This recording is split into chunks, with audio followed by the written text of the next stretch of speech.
ನೋಡು ಎಲ್ರು ಎಷ್ಟು ಎಂಜಾಯ್ ಮಾಡ್ಕೊಂಡು ತಿಂತಾ ಇದ್ದಾರೆ. ಈ ಬ್ಯಾಚ್ ಹಾಕಿದ ತಕ್ಷಣ ನೆಕ್ಸ್ಟ್ ಬ್ಯಾಚ್ ಕಳಿಸಿ ಅಂತ ವಾಚ್ಮನ್ಗೆ ಹೇಳ್ಬೇಕು.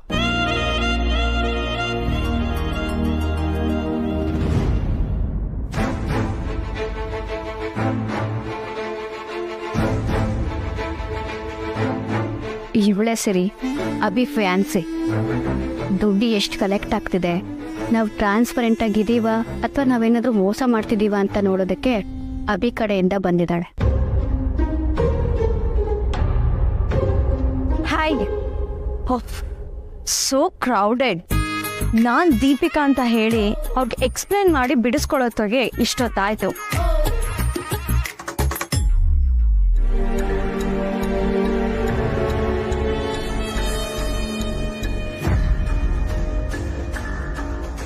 ಶೆಫ್ ಸರ್ವರ್ಸ್ ಯಾರು ಇಲ್ಲ ಅಂದ್ರಲ್ವಾ ಡ್ಯಾಡ್.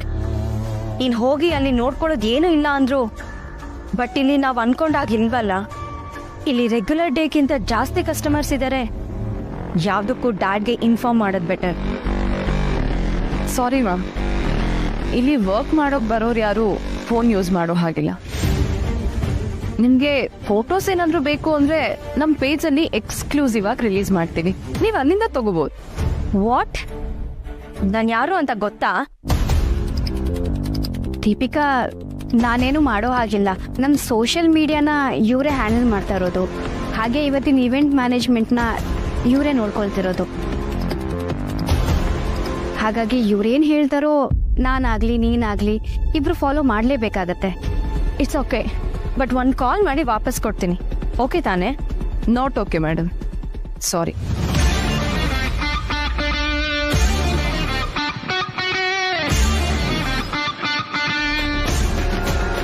ತಗೊಳ್ಳಿ, ಅದು ಕೊಟ್ಟಿದ್ದಕ್ಕೊಂದು ಫೀ.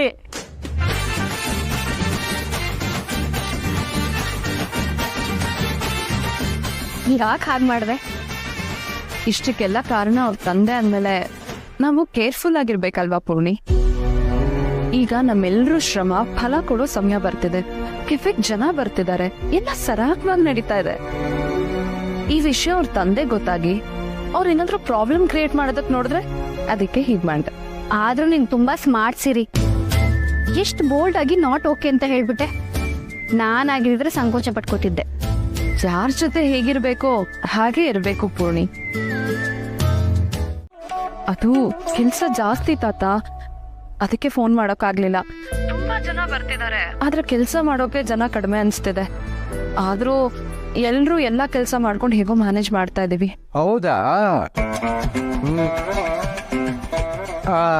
ಚಪ್ಪಲಿ ಕಳ ಏನಂತಾನೆ ಗೆಲ್ಬೋದು ಅಂತೀಯಾ? ಗೊತ್ತಿಲ್ಲ ತಾತ, ಎಲ್ರಿಗೂ ಟೆನ್ಷನ್ ಅಂತೂ ಇದೆ. ಸರಿ, ಆವಾಗ ಅಲ್ಲೇನ್ ನಡೀತಿದೆ ಅಂತ ಅಂದ್ಬಿಟ್ಟು ಸಂಜೆಯ ಧೃತರಾಷ್ಟ್ರನ್ಗೆ ಅಪ್ಡೇಟ್ ಮಾಡ್ತಿದ್ನಲ್ಲ, ಹಾಗ ಅಪ್ಡೇಟ್ ಮಾಡು.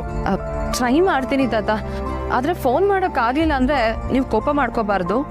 ಇಲ್ಲಿ ಕೆಲಸ ಜಾಸ್ತಿ, ಕಿಚನಿಗೆ ಹೋಗೋ ಆರ್ಡರ್ಸ್ ಎಲ್ಲ ನಾನೇ ನೋಡ್ಕೋತಾ ಇದ್ದೀನಿ. ಮಧ್ಯೆ ಫೋನ್ ಮಾಡೋದಕ್ಕೆ ಕಷ್ಟ ಆಗ್ಬೋದು. ಸರಿ, ಏನೋ ಘನಂದಾರಿ ಕೆಲಸ ಮಾಡ್ತಾ ಇದೆಯಾ ಅನ್ನೋ ಥರ ಬಿಲ್ಡಪ್ ಕೊಡಬೇಡ, ಕೆಲಸ ನೋಡ್ಕೊ ಹೋಗು. ಸರಿ.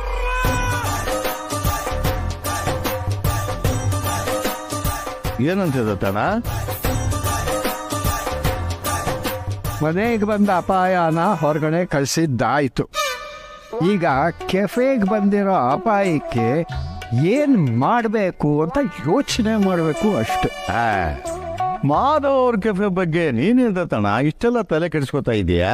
ಮತ್ತೆ ಮೊನ್ನೆ ನನಗೆ ಹುಷಾರ್ ತಪ್ಪಿದಾಗ ಆ ಚಪ್ಪಲಿ ಕಳನೇ ಬಂದು ನನ್ನ ನೋಡ್ಕೊಂಡಲ್ಲೋ ಪಾಪ. ಈಗ ಅವನು ಸ್ವಂತ ಮಗನಿಂದ ತಾನೇ ಕಷ್ಟದಲ್ಲಿದ್ದಾನೆ ಅಂತಂದ್ರೆ ಹೇಗೋ ನೋಡ್ಕೊಂಡಿರೋಕ್ಕಾಗತ್ತೆ. ಈಗ ನಾನು ಏನಾದ್ರು ಸಹಾಯ ಮಾಡ್ಬೇಕಲ್ವಾ ಅವನಿಗೆ? ಅದಕ್ಕೆ ಅಲ್ವಾ ತುಳಸಿ ಸೀರೆನ ಅಲ್ಲಿ ಕಳಿಸಿದ್ದು. ಯಾಕೋ ಸೋಗ್ಲಾಡಿ ಹೇಳಿದ್ ಕೇಳಿದ್ರೆ ಕಷ್ಟ ಆಗ್ತಿದೆ ಅನ್ಸುತ್ತೆ. ಮನ್ಸಿಗೆ ಸಮಾಧಾನನೇ ಆಗ್ತಿಲ್ಲ ಕಣು. ಹಾಗಾದ್ರೆ ಏನ್ ಮಾಡೋಣ ಅಂತೀಯದತ್ತಣ್ಣ?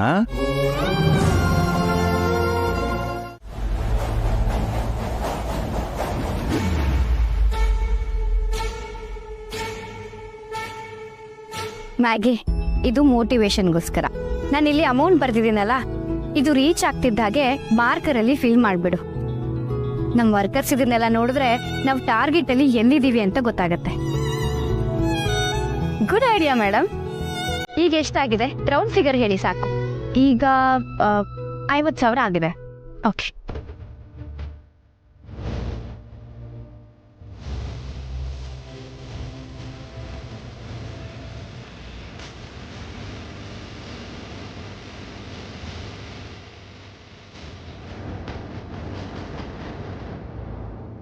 ಇನ್ನೂ ಎಂಟ್ರಿ ಆಗೋದಿದೆ, ಮತ್ತೆ ನಮ್ಮ ಟಾರ್ಗೆಟ್ ಕೂಡ ದೊಡ್ಡದಿದೆ. ಆದ್ರೆ ಅದನ್ನ ಹೇಗೆ ರೀಚ್ ಮಾಡ್ತೀವೋ ಅಂತ ಗೊತ್ತಾಗ್ತಾ ಇಲ್ಲ. ಅದಕ್ಕೆ ಅಲ್ವಾ ನಾ ಬಂದಿರೋದು.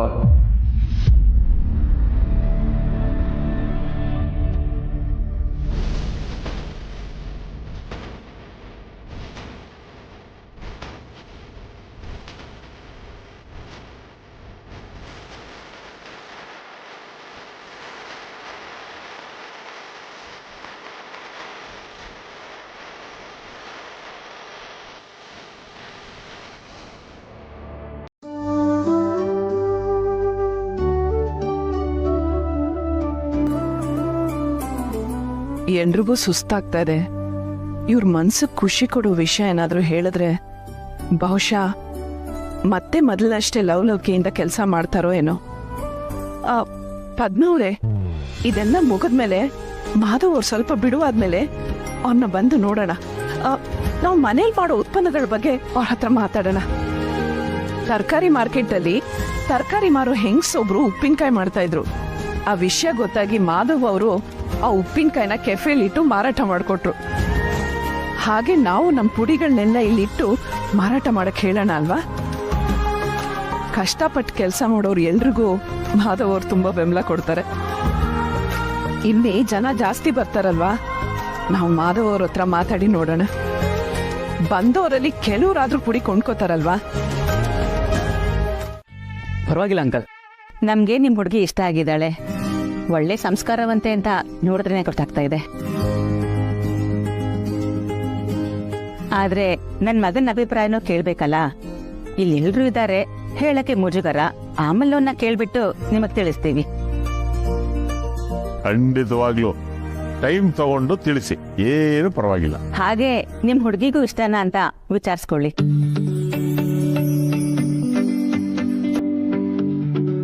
ಆಯ್ತಾಯ್ತು, ವಿಚಾರಿಸ್ಕೊಡ್ತೀನಿ. ಸರಿ, ನಾವಿನ್ ಬರ್ತೀವಿ. ಬಹಳ ಸಂತೋಷ.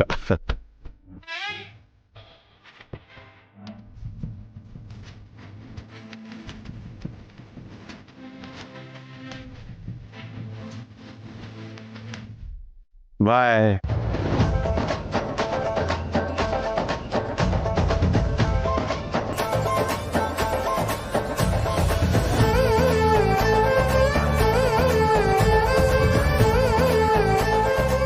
ಅಲ್ಲ ಮಾವ, ಹಿಂದಿನ ಸಲ ಹುಡ್ಗನ್ ಕಡೆಯವ್ರು ಬಂದಾಗ ಅಂಗಡಿಯಿಂದ ಹಳೆ ರವೆ ತರಿಸಿ ಉಪ್ಪಿಟ್ಟು ಕೇಸರಿ ಬಾತ್ ಮಾಡಕ್ ಹೇಳಿದ್ರಿ. ಅದನ್ನ ಅವ್ರಿಗೂ ತಿನ್ನಕ್ ಕೊಡ್ದೆ, ಹಾಗೆ ಓಡ್ಸಿದ್ರಿ. ಆದ್ರೆ ಇವತ್ತು ನೀವೇ ಹೂ ತಂದು ಅಲಂಕಾರ ಮಾಡಿದೀರಾ, ಅಂಗಡಿಯಿಂದ ದುಡ್ಡು ಕೊಟ್ಟು ಸ್ವೀಟು ಖಾರ ತಂದು ಕೊಟ್ಟಿದ್ದೀರಾ. ಹ್ಞೂ ರೀ, ನಾನು ಅದನ್ನೇ ಕೇಳ್ಬೇಕು ಅಂತಿದ್ದೆ. ಏನಿದೆ ಇಷ್ಟೊಂದು ಬದಲಾವಣೆ ನಿಮ್ಮಲ್ಲಿ? ಅಲ್ವಾ?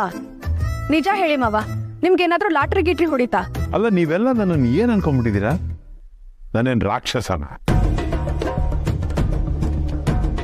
ನನ್ನ ಮಗಳ ಸಂತೋಷಕ್ಕೆ ನಾನು ಏನು ಬೇಕಾದ್ರೂ ಮಾಡ್ತೀನಿ.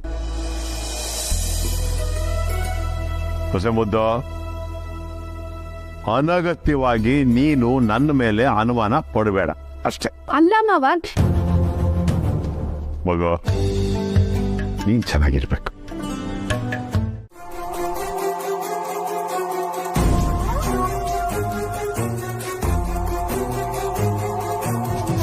ಏನವೇ ಇನ್ನು ಟೆನ್ಷನ್ ಇದೆಯಾ? ಹ್ಞೂ ಪಪ್ಪ, ಕೆಫೆ ಆಚೆ ಜನದ ಕ್ಯೂ ಇನ್ನೂ ಹಾಗೆ ಇದೆ. ಆದ್ರೆ ಒಳಗೆ ಏನಾಗ್ತಿದೆ ಗೊತ್ತೇ ಆಗ್ತಿಲ್ಲ. ಅದಕ್ಕೆ ಟೆನ್ಷನ್ ಮಾಡ್ಕೋಬೇಕಾ? ದೀಪಿಗೆ ಒಂದು ಫೋನ್ ಮಾಡಿದ್ರೆ ಆಯ್ತು. ಇರೋ, ನಾನೇ ಫೋನ್ ಮಾಡ್ತೀನಿ. ನಾನು ಆಗ್ಲಿಂದ ದೀಪಿಕಾ ಕಾಲ್ ಮಾಡ್ತಾ ಇದ್ದೀನಿ, ಅವಳು ಫೋನ್ ಪಿಕ್ ಮಾಡ್ತಿಲ್ಲ. ಆಗ್ಲೇ ಕೆಫೆಗೆ ರೀಚ್ ಆದೆ ಅಂತ ಮೆಸೇಜ್ ಮಾಡಿದ್ಲು. ಅದಾದ್ಮೇಲೆ ಅವಳು ಫೋನ್ ಮಾಡ್ತಿಲ್ಲ, ನಾನು ಫೋನ್ ಮಾಡಿದ್ರು ಪಿಕ್ ಮಾಡ್ತಿಲ್ಲ. ಕೆಫೆಯಲ್ಲಿ ನೆಟ್ವರ್ಕ್ ಇಶ್ಯೂಸ್ ಇರ್ಬೋದು, ಇಲ್ಲದ್ರೆ ಲೆಕ್ಕ ಸರಿಯಾಗಿದೆಯಾ ಅಂತ ಅವಳು ನೋಡ್ತಿರ್ಬೋದು. ಮೋಸ ಗೀಸ ಆದ್ರೆ ಏನ್ ಮಾಡ್ತೀಯಾ? ಅದಕ್ಕೆ ಅವಳು ಫುಲ್ ಫೋಕಸ್ಡ್ ಆಗಿದ್ದಾಳೆ. ಹಾಗಾಗಿದ್ರೆ ಸರಿ, ಆದ್ರೂ ನನ್ಗೆ ಯಾಕೋ ಇದನ್ನ ಲೈಟಾಗಿ ತಗೋಬಾರ್ದು ಅಂತ ಅನಿಸ್ತಾ ಇದೆ. ನಿಮಗೆ ಆಮೆ ಮೊಲದ ರೇಸ್ ಗೊತ್ತಾ? ಅದೇ ಥರ ಆಗಿ ಇವ್ರು ಗೆದ್ಬಿಟ್ರೆ? ಏನು ತಮಾಷೆ ಮಾಡ್ತಿದ್ಯಾ ಅಭಿ? ಆಮೆ ಮೊಲದ ಕತೆ ಅದು ಹಳೇದು. ನಾವು ಆಮೆ ಮುಂದ್ಗಡೆ ಹೋಗ್ದಿರೋ ಹಾಗೆ ಕಾಲೇ ಕಟ್ ಮಾಡಿಬಿಟ್ಟಿದ್ದೀವಿ. ಎಷ್ಟು ನಿದ್ದೆ ಮಾಡ್ಕೊಂಡು ಹೋದ್ರು ಗೆಲ್ಲೋದು ಮೊಲನೇ. ಲುಕ್, ನಿನಗೆ ಕನ್ವಿನ್ಸ್ ಆಗಲಿಲ್ಲ ಅಂದರೆ ಏನು ಮಾಡ್ಬೇಕು ಹೇಳು? ನಾವು ಕೆಫೆಗೆ ಹೋಗಿ ಏನಾಗ್ತಿದೆ ಅಂತ ನೋಡಬೇಕು ಅಂತೀಯ? ಎಸ್ ಪಾಪ, ನಾವಿಲ್ಲಿ ಓವರ್ ಕಾನ್ಫಿಡೆನ್ಸಿಂದ ಇರೋ ಬದಲು ಅಲ್ಲಿ ಹೋಗಿ ಏನು ನಡೀತಾ ಇದೆ ಅಂತ ತಿಳ್ಕೊಳ್ಳೋದು ಬೆಟರ್ ಅಲ್ವಾ? ಓಕೆ, ನನ್ನ ಮನಸ್ಸು ಒಪ್ತಿಲ್ಲ. ನಿನಗೋಸ್ಕರ ಬರ್ತೀನಿ. ಬೈ ಚಾನ್ಸ್ ನೀ ಹೇಳೋ ಥರ ಅವ್ರಿಗೆಲ್ಲೋ ಆಗಿದ್ರೆ ಅವ್ರು ಹೇಗೆ ಸೋಲಿಸ್ಬೇಕು ಅನ್ನೋದು ಪ್ಲ್ಯಾನ್ ಮಾಡೋಣ ಅಲ್ವಾ? ಎಸ್.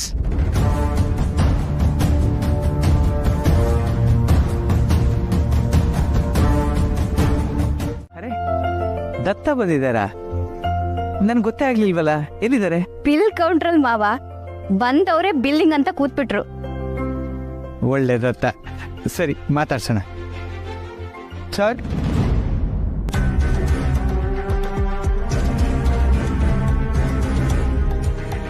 ಇವರು ನಮ್ಮ ಮೇನ್ ಶೆಫ್ ರಾಜೇಶ್ ಅಲ್ವಾ?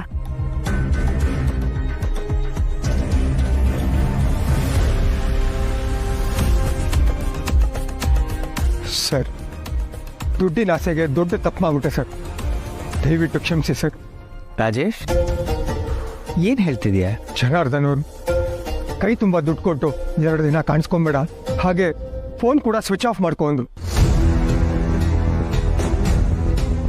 ಮನೆಯಲ್ಲಿ ಓದ್ತಾ ಇರೋ ಚಿಕ್ಕ ಚಿಕ್ಕ ಮಕ್ಕಳು ಸರ್. ನಾನು ಯಾವುದು ಸೇವಿಂಗ್ಸ್ ಮಾಡಿಲ್ಲ.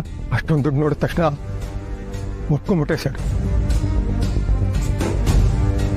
ನೀವು ನನ್ನನ್ನು ನಿಮ್ಮ ಸ್ವಂತ ಫ್ಯಾಮಿಲಿಯವ್ರ ಥರ ನೋಡ್ಕೊಂಡಿದ್ದೀರಾ ಸರ್. ನಾನು ನಿಮಗೆ ದ್ರೋಹ ಮಾಡಬಾರ್ದಾಗಿತ್ತು ಸರ್. ಅವ್ರ ದುಡ್ಡೆಲ್ಲ ಈಗಲೇ ವಾಪಸ್ ಕೊಟ್ಬಿಡ್ತೀನಿ ಸರ್. ದಯವಿಟ್ಟು ನನ್ನ ಕ್ಷಮಿಸಿ ಸರ್. ನಿನಗೆ ಸರಿ ಅನ್ಸಿದ್ದನ್ನ ನೀನು ಮಾಡಿದ್ಯಾ? It's okay. ಉಳಿದವ್ರೆಲ್ಲರನ್ನೂ ನಾನು ಕರ್ಕೊಂಡು ಹೋದೆ ಸರ್. ಸದಾ ಮತ್ತೆ ಮ್ಯಾಗಿ ನನ್ನ ಜೊತೆ ಬರಲ್ಲ ಅಂತ ಗೊತ್ತಿತ್ತು. ಉಳಿದವ್ರಿಗೆ ದುಡ್ಡಿನ ಆಸೆ ತೋರಿಸಿ ಕರ್ಕೊಂಡು ಹೋದೆ ಸರ್. ಆದರೆ ಅವ್ರು ಯಾರೂ ಒಪ್ಪಲಿಲ್ಲ ಸರ್. ಇದನ್ನೆಲ್ಲ ಹೇಳಿದ್ದಕ್ಕೆ ಆ ಜನಾರ್ದನ್ ಅವರು ಅವ್ರನ್ನೆಲ್ಲ ಕೂಡಿಸಿ ಒಂದು ಕಡೆ ಕೂಡ ಹಾಕು, ಚಾಲೆಂಜ್ ಮುಗಿಯೋವರೆಗೂ ಅವ್ರನ್ನ ಯಾರು ಬಿಡಬೇಡ ಅಂತ ಹೇಳಿದ್ರು.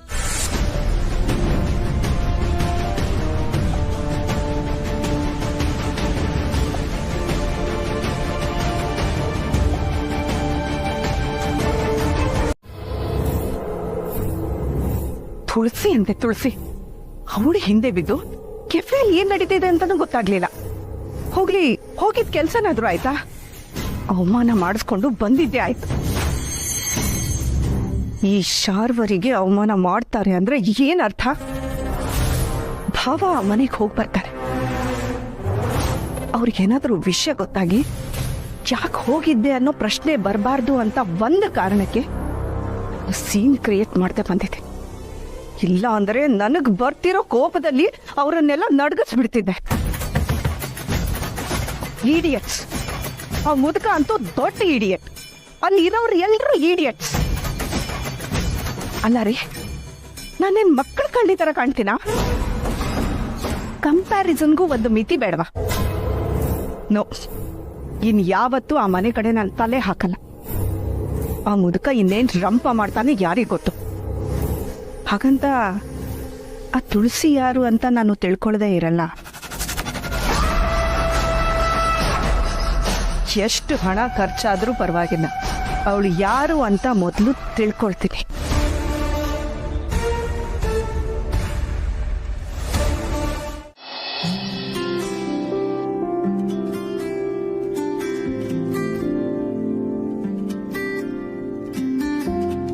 ತುಳಸಿಯವರು ಎಷ್ಟು ಬೇಗ ಕೆಲಸ ಕಲ್ತ್ಕೊಂಡು ಇಡೀ ಕಿಚನ್ನ ಸಂಭಾಳಿಸ್ತಿದ್ದಾರೆ.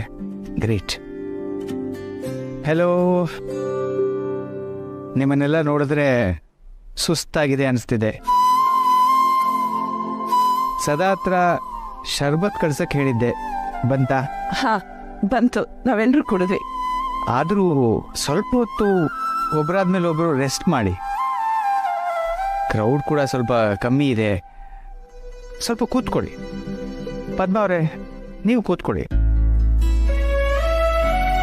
ತುಳಸಿಯವರೇ, ಸ್ವಲ್ಪ ರೆಸ್ಟ್ ಮಾಡಿ. ಇಲ್ಲ ಮಾಧವ್ರೆ, ನಮ್ಗೇನು ಸುಸ್ತಿಲ್ಲ.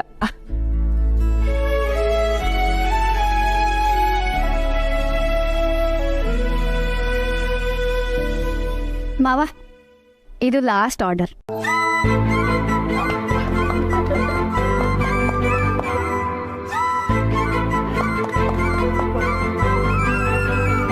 Great job. ದೇವ್ರೆ, ಸ್ವಲ್ಪ ಹೊತ್ತಿಗೆ ಮುಂಚೆ ಬಿಲ್ಲು 2 ಲಕ್ಷ ಅಂತಿದ್ರು. ಇಷ್ಟು ಬೇಗ 3 ಲಕ್ಷ ಆಗಿರುತ್ತಾ? ಇಷ್ಟೆಲ್ಲ ಪ್ರಯತ್ನ ಪಟ್ಟು ನಾವು ಸೋತ್ ಬಿಟ್ರೆ ಎಲ್ರಿಗೂ ಬೇಜಾರಾಗತ್ತೆ. ಎಲ್ಲದಕ್ಕಿಂತ ಹೆಚ್ಚಾಗಿ ಮಾಧವ್ ಅವ್ರ ಕೆಫೆ ಅವ್ರ ಕೈ ತಪ್ಪ ಹೋಗ್ಬಿಡುತ್ತೆ. ಹಾಗಾಗ್ಬಾರ್ದು ದೇವ್ರೆ. ಇವತ್ತು ನಾನಿದ್ದ ಪರಿಸ್ಥಿತಿಲಿ ನೀವೆಲ್ಲ ಬಂದು ತೋರಿಸಿದ ವಿಶ್ವಾಸಕ್ಕೆ, ಪ್ರೀತಿಗೆ ಏನಾದರೂ ಶಬ್ದಗಳಿದೆ ಅಂತಂದ್ರೆ ಅದನ್ನ ನಂಬೋಕ್ ಸಾಧ್ಯ ಇಲ್ಲ.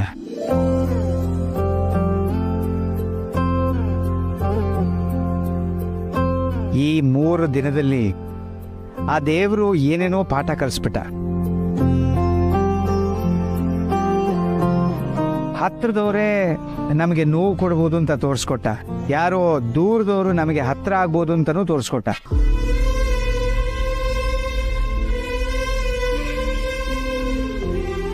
ನಮ್ಮ ಜೊತೆಲೇ ಇರೋರು ನಂಬಿಕೆ ದ್ರೋಹ ಮಾಡ್ಬೋದು ಅಂತನೂ ತೋರಿಸ್ಕೊಟ್ಟ.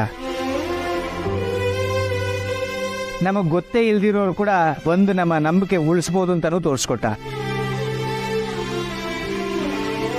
ಕಷ್ಟ ಬಂದಾಗ ಯಾರೂ ನನ್ನ ಜೊತೆಗಿಲ್ವಲ್ಲ ಅನ್ನೋ ಭಯ ಹುಟ್ಟಿಸ್ದ. ಮರುಕ್ಷಣನೇ ಈ ಜಗತ್ತೆಲ್ಲ ನನ್ನ ಜೊತೆಗಿದೆ ಅನ್ನೋ ಧೈರ್ಯನೂ ಕೊಟ್ಟ. ಸೋತು ಬಿಟ್ಟೆ ಅಂತ ಕೂತಿದ್ದಾಗ ನಿಮ್ಮನ್ನೆಲ್ಲ ಕಳಿಸಿ ನನ್ನನ್ನು ಗೆಲ್ಲಿಸ್ದ. ನಿಜವಾಗ್ಲೂ ಇವತ್ತು ನೀವೆಲ್ಲ ನನ್ನ ಜೊತೆ ನಿಂತು ಇಷ್ಟೆಲ್ಲ ಮಾಡಿದ್ರಲ್ಲ, ನೀವೆಲ್ಲ ಬಂಧುಗಳು, ಸ್ನೇಹಿತರು, ಪರಿಚಯದವರು ಅಂತ ನನಗನ್ನಿಸ್ಲಿಲ್ಲ. ನನ್ನ ಪಾಲಿಗೆ ನೀವೆಲ್ಲ ದೇವರು ಅನ್ನಿಸ್ತು.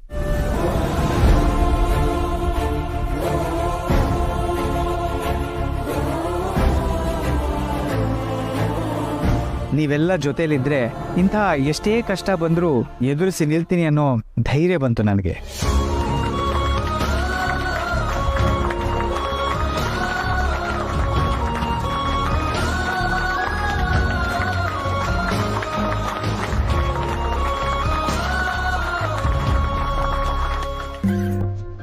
ನೀವು ಮಾಡಿರೋ ಸಹಾಯಕ್ಕೆ ನಾನು ಧನ್ಯವಾದ ಹೇಳಿದ್ರೆ ಚಿಕ್ಕವನಾಗ್ತೀನಿ. ಯಾಕೆಂದರೆ ನೀವು ಮಾಡಿರೋ ಸಹಾಯ ಅದೆಲ್ಲದಕ್ಕಿಂತ ದೊಡ್ಡದು.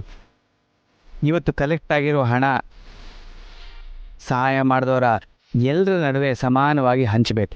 ಆ ವ್ಯವಸ್ಥೆ ಮಾಡದೇ ಇದ್ದರೆ ನನ್ನ ಮನಸ್ಸಿಗೆ ನೆಮ್ಮದಿ ಇರೋದಿಲ್ಲ.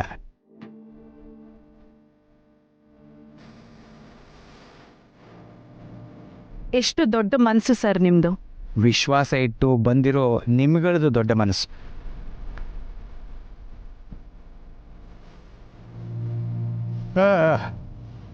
ಚಪ್ಪಲಿಕಲ್ಲ. ಇನ್ನು ಮುಂದೆ ಯಾವತ್ತಿಗೂ ನಿನಗೆ ಈ ಥರದ ಕಷ್ಟಗಳು ಬರದೇ ಇರಲಿ ಅಂತ ನಾವು ಆಶಿಸ್ತೀವಿ. ಅಕಸ್ಮಾತ್ ಒಂದು ವೇಳೆ ಏನಾದರೂ ಬಂದರೂ ಕೂಡ ನಾವಿಷ್ಟೂ ಜನ ನಿನ್ನ ಜೊತೆನಲ್ಲೇ ಇರ್ತೀವಿ.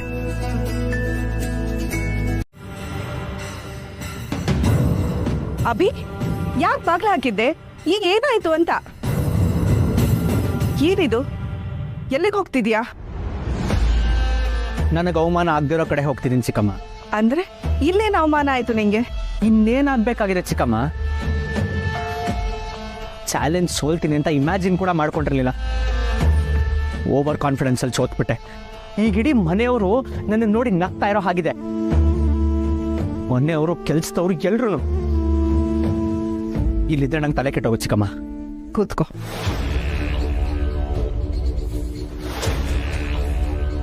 ಅಭಿ, ನೀನ್ ಸೋತಿದ್ದು ಒಂದು ಚಾಲೆಂಜಲ್ಲಲ್ಲ. ನಿಮ್ಮಪ್ಪನ ಆಯಸ್ಸು, ಅನುಭವ, ಪಾಪ್ಯುಲಾರಿಟಿ ಮುಂದೆ ಒಂದು ಹುಡುಗ ಬುದ್ಧಿ ಸೋತಿದೆ ಅಷ್ಟೆ. ಅಷ್ಟಕ್ಕೂ ಈ ಚಾಲೆಂಜಲ್ಲಿ ಗೆಲ್ತೀಯ ಅಂತ ನನಗೂ ನಂಬಿಕೆ ಇರಲಿಲ್ಲ. ಏನು ಹೇಳ್ತಿದ್ದೀರಾ ಚಿಕ್ಕಮ್ಮ? ನನಗಷ್ಟು ಎಬಿಲಿಟಿ ಇಲ್ವಾ? ಎಬಿಲಿಟಿ ಪ್ರಶ್ನೆ ಅಲ್ಲ ಅಭಿ. ನಿನ್ನ ತಂದೆಗಿರೋ ಹೆಸರು ಹಾಗಿದೆ. ಹೀಗಿರುವಾಗ ನಿನ್ನ ಚಾಲೆಂಜ್ ತಗೊಂಡಿದ್ದೇ ತಪ್ಪು. ಆದರೆ ಈಗ ಚಾಲೆಂಜ್ ಮಾಡಿದ್ದು ಆಯಿತು, ಸೋತಿದ್ದು ಆಯಿತು. ಅದನ್ನೇ ನೆನ್ಪು ಮಾಡಿಕೊಂಡು ಬೇಜಾರು ಮಾಡ್ಕೊಂಡಿದ್ರೆ ಪ್ರಯೋಜನ ಇಲ್ಲ. ಎಷ್ಟು ಕೂಲಾಗಿ ಹೇಳ್ತಿದ್ರ ಚಿಕ್ಕಮ್ಮ. ನಾನು ಈ ಲೈಫ್ ಬಗ್ಗೆನೇ ಬೇಜಾರಾಗೋ ಮೇಲೆ ಫ್ರಸ್ಟ್ರೇಟ್ ಆಗಿದ್ದೀನಿ. ಅದಕ್ಕೆ ಹೇಳೋದು ನಿನಗೆ ಅನುಭವ ಕಮ್ಮಿ ಅಂತ. ಲೈಫಲ್ಲಿ ಈ ಥರ ಸಿಚುವೇಶನ್ಗಳು ಎಷ್ಟು ಬರುತ್ತೆ. We have to move on. ಸ್ವಲ್ಪ ದಿನದ ಹಿಂದೆ ನಿನ್ನ ಎಂಗೇಜ್ಮೆಂಟ್ ಆಯಿತು, ಎಲ್ಲ ನೀನು ಅನ್ಕೊಂಡ ಹಾಗೆ ಆಯಿತು. ಅದಕ್ಕೆ ನೀನು ಖುಷಿ ಪಟ್ಟೆ ಅಲ್ಲ, ಇದನ್ನು ಹಾಗೆ ರಿಸೀವ್ ಮಾಡು. ಫಿಲಾಸಫಿ ಕೇಳೋಕೆ ಚೆನ್ನಾಗಿರುತ್ತೆ ಚಿಕ್ಕಮ್ಮ. ಅಡಾಪ್ಟ್ ಮಾಡ್ಕೊಳ್ಳೋದು ಅಷ್ಟು ಈಸಿ ಆಗಿದ್ದಿದ್ರೆ ಜಗತ್ತು ಹೀಗಿರ್ತಿರ್ಲಿಲ್ಲ. ಯಾಕೆ ಎಲ್ಲದರಲ್ಲೂ ನೆಗೆಟಿವ್ ಹುಡುಕ್ತೀಯ? ಈ ವಿಷಯದಲ್ಲೇ ನೋಡು, ಜನಾರ್ದನ್ ನೀನು ಎಷ್ಟೊಂದು ಸಪೋರ್ಟ್ ಮಾಡಿದ್ರಲ್ವಾ, ಕೊನೆವರೆಗೂ ನಿನ್ನ ಜೊತೆನೇ ಇದ್ರಲ್ವಾ. ಇಂಥ ಒಳ್ಳೆ ಮಾವ ಸಿಕ್ಕಿದ್ದಾರೆ ಅಂತ ಖುಷಿ ಪಡು. ಸೋಲು ಗೆಲುವು ಇದ್ದು ಎಲ್ಲರನ್ನು ಫೇಸ್ ಮಾಡ್ತೀನಿ ಅನ್ಕೋ. ಸೋತಲ್ಲೇ ನಮ್ಮನ್ನು ನಾವು ಪ್ರೂವ್ ಮಾಡ್ಕೋಬೇಕು. ಅರ್ಥ ಆಗ್ತಿದ್ಯಾ ನಾನು ಹೇಳಿದ್ದು?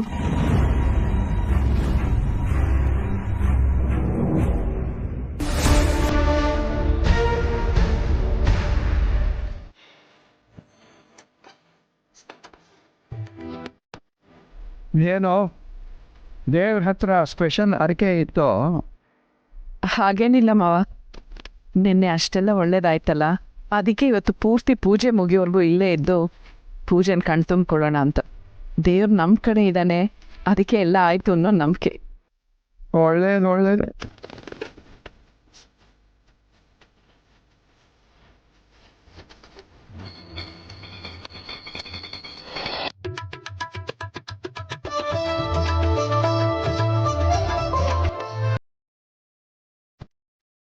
ಮಾವ, ನೆನ್ನೆ ನಿಮ್ಮಿಂದ ತುಂಬ ದೊಡ್ಡ ಸಹಾಯ ಆಯಿತು ಮಾವ.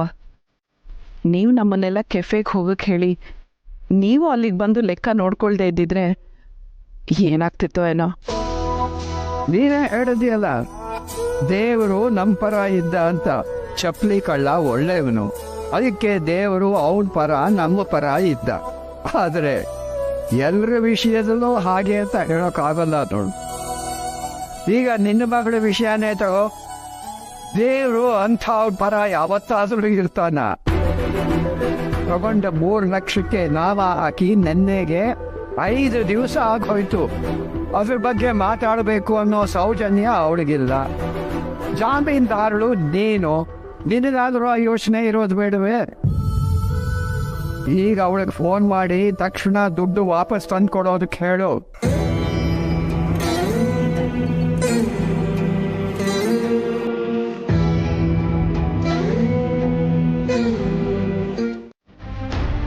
ಪಾಪಮ್ಮ, ನೀವು ಮಹೇಶನ್ನ ರೂಮ್ ಕರ್ಕೊಂಡು ಹೋಗ್ತೀರಾ?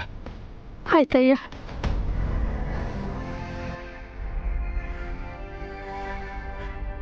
ಅಭಿ, ನಿನಗೆ ನೋವಾಗಿದೆ ಅಂತ ನನಗೆ ಗೊತ್ತು.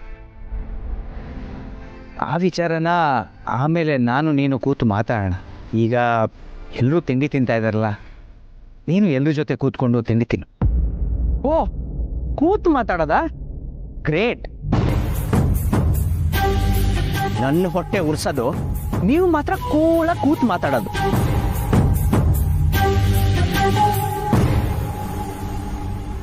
ಪಪ್ಪ, ಐ ಮೀನ್ ಜನಾರ್ದನ್ ಅವರು ನಿಮ್ಮ ಬಗ್ಗೆ ಕರೆಕ್ಟಾಗಿ ಹೇಳ್ತಿರ್ತಾರೆ. You are the most selfish person in this house ಅಂತ.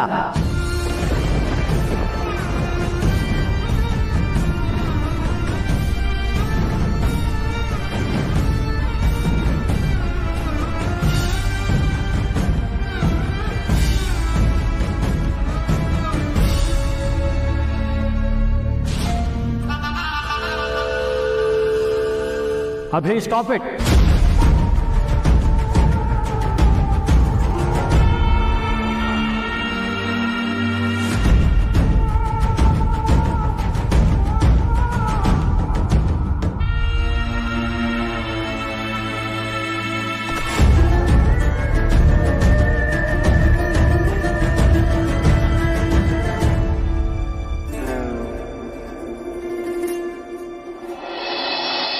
ಹೊರಗಿನವರು 1000 ಸಲಹೆ ಕೊಡ್ಬೋದು, ಆ ಬಿಸ್ನೆಸ್ ಮಾಡು, ಈ ಬಿಸ್ನೆಸ್ ಮಾಡು ಅಂತ. ಅದನ್ನ ನೀನು ಒಪ್ಕೊಂಡಿದ್ದು ತಪ್ಪಿಲ್ಲದೆ ಇರ್ಬೋದು, ಆದ್ರೆ ಮನೆಯವ್ರ ವಿರುದ್ಧ ಚಾಲೆಂಜ್ ಮಾಡಿದ ತಪ್ಪು.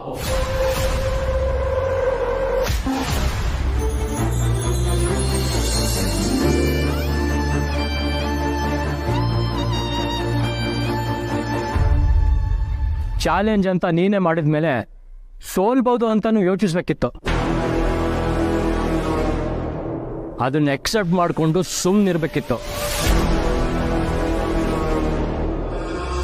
ಫ್ಯಾಮಿಲಿ ಅಂದಾಗ ಡಿಫ್ರೆನ್ಸಸ್ ಬರುತ್ತೆ, ಹಾಗಂತ ಹೊರಗ್ನವ್ರು ಬಂದಾಗ ನಾವು ಒಂದಾಗಿರ್ಬೇಕು. ಅದನ್ನ ಬಿಟ್ಟು ಅವ್ರನ್ನ ಮೆಚ್ಚಕ್ಕೆ ನಮ್ಮ ಮಧ್ಯೆ ಡಿಸ್ಟೆನ್ಸ್ ಕ್ರಿಯೇಟ್ ಮಾಡ್ಕೋಬಾರ್ದು. ಅಂದ್ರೆ ಏನ್ ನಿನ್ ಮಾತಿನ ಅರ್ಥ? ನಾನು ಪಪ್ಪ ಜೊತೆ ಮಿಂಗಲ್ ಆಗ್ಬಾರ್ದು ಅಂತನಾ? ನಾನು ಹಾಗೆ ಹೇಳಿಲ್ಲ, ಅದು ನಿನ್ನಿಷ್ಟ.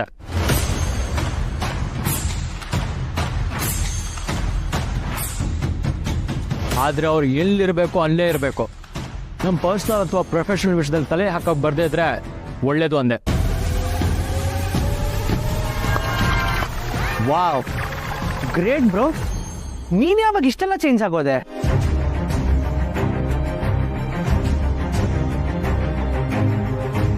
ಈ ಮನೇಲಿ ನನ್ನ ಬಗ್ಗೆ ಕೇರ್ ಮಾಡಕ್ ಯಾರೂ ಇಲ್ಲ ಅಂತ ಮತ್ತೊಂದ್ಸಲ ಪ್ರೂವ್ ಮಾಡಿದೆ ನೋಡು. ಅಲ್ಲ, ಇಷ್ಟು ದಿನ ಡ್ಯಾಡ್ ಮುಖ ಕಂಡ್ರೇನೆ ನಿನ್ಗೆ ಆಗ್ತಿರ್ಲಿಲ್ಲ, ಆದ್ರೆ ಈಗ ಅವಳ ಪರ ನಿಂತು ನನ್ನನ್ನು ದೂರ ಮಾಡ್ತಿದ್ಯಾ?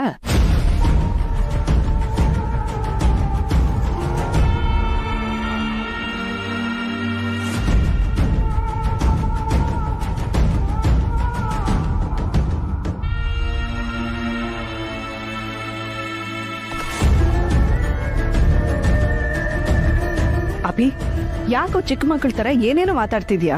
ಅವಿ ಎಷ್ಟು ಸಮಾಧಾನವಾಗಿ ನಿನ್ಗೆ ಅರ್ಥ ಮಾಡಿಸ್ತಿದ್ದಾನಲ್ವಾ, ಅದನ್ನ ಅರ್ಥ ಮಾಡ್ಕೋ. ಈ ಮನೇಲಿ ಇದ್ದಿದ್ದು ಒಂದೇ ಒಂದು ಹೋಪ್ ಅಂದ್ರೆ ಅದು ನೀವು ಅವ್ರ ಪರ ಆಗೋದ್ರಲ್ಲ ಚಿಕ್ಕಮ್ಮ.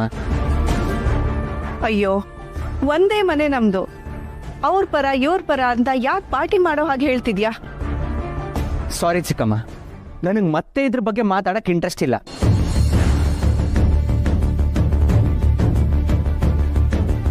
ಆ್ಯಂಡ್ ಎಲ್ರಿಗೂ ಕಂಗ್ರ್ಯಾಚುಲೇಷನ್ಸ್. ನೀವು ನಿಮ್ಮ ಸೆಲೆಬ್ರೇಷನ್ನ ಕಂಟಿನ್ಯೂ ಮಾಡಿ.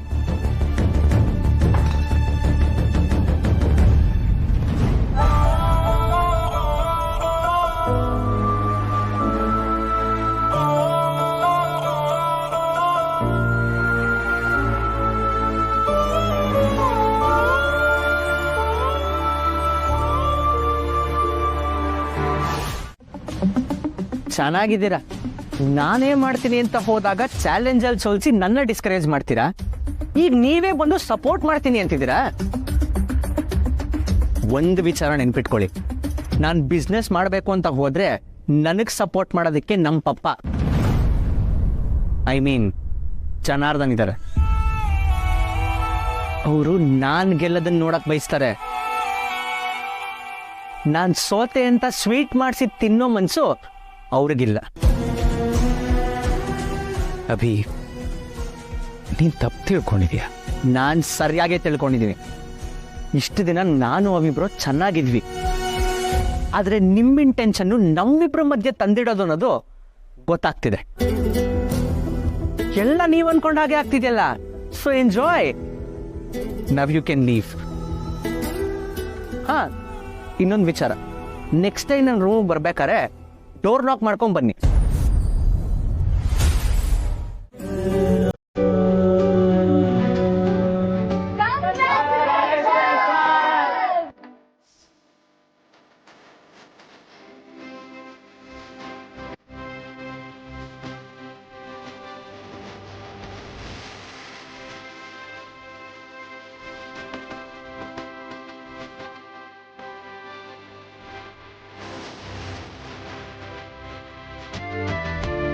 ಕೆಫೆ ನಮ್ದಾಗಿ ಉಳ್ಕೊಂಡಿದ್ದಕ್ಕೆ ಒಂದು ಸಣ್ಣ celebration sir.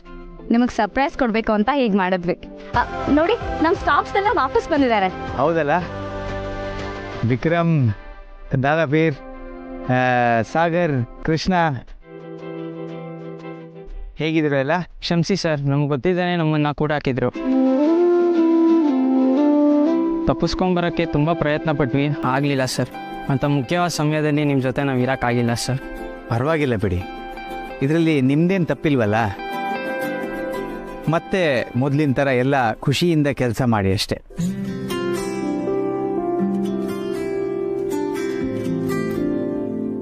Sir, press reporter ಒಬ್ಬರು ನಿಮಗೋಸ್ಕರ ಕಾಯ್ತಿದ್ದಾರೆ. ನೀವು ಲೇಟಾಗಿ ಬರ್ತೀರಾ ಅಂತ ಗೊತ್ತಿರಲಿಲ್ಲ.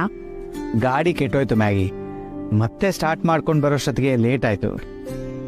ರಿಪೋರ್ಟರ್ ಯಾಕೆ ಬಂದಿರೋದು? ಅವರೇ ನಿಮ್ಮ ಹತ್ರ ಮಾತಾಡ್ತಾರೆ ಸರ್. ಪ್ರಿಯಾ ಅವರೇ,